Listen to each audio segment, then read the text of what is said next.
प्रधानमंत्री नरेंद्र मोदी मध्य प्रदेश के सागर में पहुंच चुके हैं। यहां पहुंचकर प्रधानमंत्री नरेंद्र मोदी ने सागर में आयोजित कार्यक्रम में 2500 करोड़ की कोटा बिना रेल लाइन दोहरीकरण का लोकार्पण किया और 1600 करोड़ की सड़क परियोजनाओं का शिलान्यास किया। इसके बाद पीएम मोदी दलित आइकन संत रविदास को समर्पित एक मंदिर की आधारशिला कार्यक्रम में भी शामिल हुए। 1 जुलाई के बाद पीएम मोदी की मध्य प्रदेश की यह दूसरी यात्रा है, जब उन्होंने राज्य के पूर्वी बेल्ट में शहडोल का दौरा किया था। मध्य प्रदेश में नवंबर में चुनाव होने हैं। मुख्यमंत्री शिवराज सिंह चौहान के मुताबिक 8 फरवरी को संत रविदास की जयंती के मौके पर सागर में हुए कार्यक्रम में संत रविदास के मंदिर के निर्माण की मांग रखी गई। कवि संत के सम्मान में 100 करोड़ रुपए की लागत से बनने वाले संत रविदास समरसता यात्रा की शुरुआत की गई थी। यात्रा राज्य के 52 में से 46 जिलों से होकर गुजरी और 12 अगस्त को सागर में समाप्त हुई, जहां प्रधानमंत्री नरेंद्र मोदी मंदिर की नींव रखेंगे। इसी के साथ दोनों पार्टियों द्वारा राज्य के अनुसूचित जाति एससी मतदाताओं तक अपनी पहुंच बढ़ाने की कोशिश शुरू हो गई है। कांग्रेस अध्यक्ष मल्लिकार्जुन खड़गे ने भी एक दिन बाद जिले में एक मेगा रैली को संबोधित करने की योजना रखी थी, लेकिन उसे फिलहाल टाल दिया गया है। विपक्षी कांग्रेस ने तुरंत आरोप लगाया कि यह राज्य के 16% दलित वोटों को साधने की एक चाल है। ये समरसता यात्रा नहीं है, ये वोट यात्रा है। 4 महीने बाद विधानसभा चुनाव होने हैं। ये वोट के लिए यात्रा नहीं। बीजेपी द इंडियन एक्सप्रेस में छपी खबर के मुताबिक बीजेपी के अनुसूचित जाति मोर्चा के राष्ट्रीय अध्यक्ष लाल सिंह आर्य ने बताया कि यह वोट के लिए यात्रा नहीं है। सरकार ने संत रविदास मंदिर के निर्माण की घोषणा बहुत पहले की थी और सामाजिक सद्भाव का संदेश फैलाने के लिए 11 एकड़ जमीन का पर मंदिर निर्माण कराने का फैसला लिया था। मंदिर के निर्माण के लिए 50,000 से ज्यादा गांवों की मिट्टी एकत्र की जाएगी।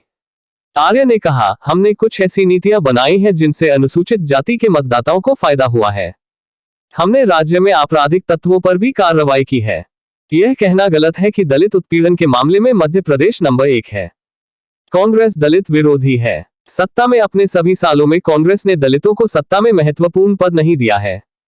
हमने अंबेडकर का जश्न मनाया है, जिन्हें कांग्रेस भूल गई है।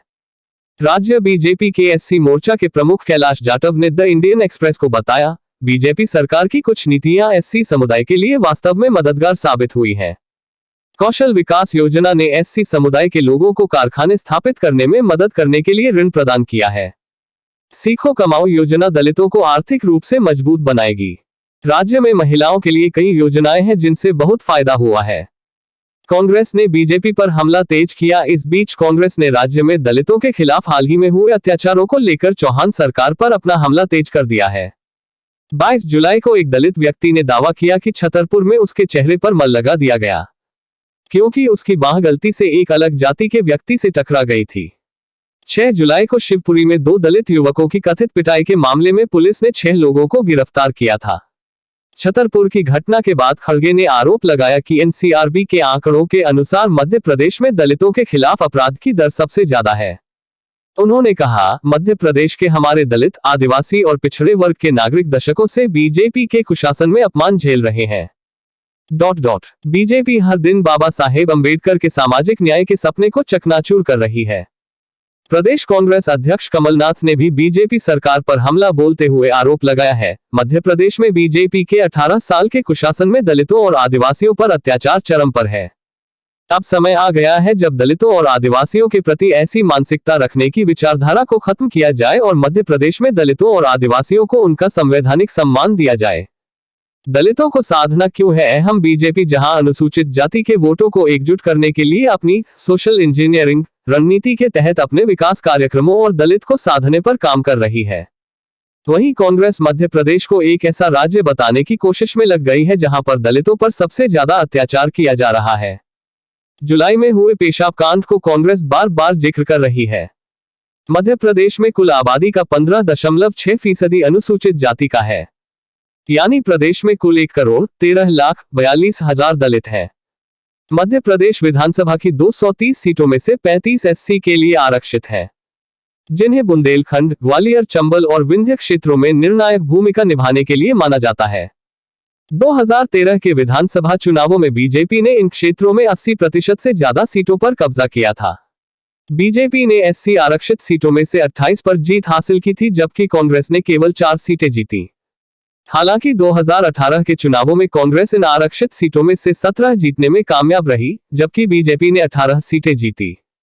दलितों के सियासी समीकरण को देखते हुए दोनों ही पार्टियों के लिए दलितों को साधना जरूरी हो जाता है। प्रदेश में 16% वोट बैंक वाले दलित वोटर चुनाव में गेम चेंजर की भूमिका निभाते हैं। 35 सीटें दलितों के लिए आरक्षित है, वहीं 230 विधानसभा सीटों में से 84 विधानसभा सीटों पर दलित वोटर ही जीत हार तय करते हैं।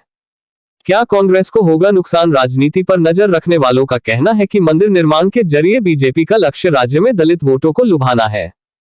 2011 की जनगणना के अनुसार मध्य प्रदेश में अनुसूचित जाति की आबादी लगभग 15.6% है।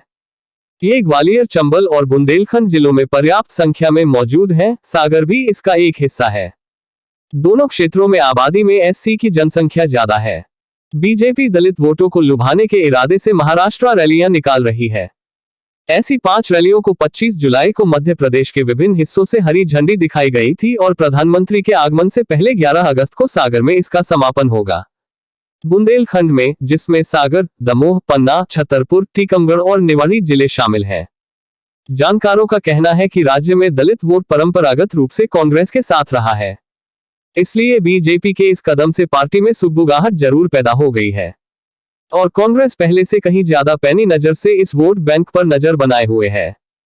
पार्टी ने पहले 13 अगस्त को कांग्रेस अध्यक्ष मल्लिकार्जुन खड़गे की एक सार्वजनिक बैठक की योजना बनाई थी, लेकिन 12 अगस्त को पीएम के कार्यक्रम की वजह से इसे रद्द कर दिया गया। कांग्रेस ने अभी तक सार्वजनिक बैठक के लिए नई तारीखों की घोषणा नहीं की है। कांग्रेस प्रवक्ता के मिश्रा ने मीडिया इंटरव्यू को दिए एक बयान में कहा कि रविदास जी के लिए एक मंदिर की घोषणा की है, लेकिन मंदिर 3 महीने में पूरा नहीं हो सकता है। कांग्रेस राज्य में सत्ता में आने के बाद एक बड़ा मंदिर बनाएगी।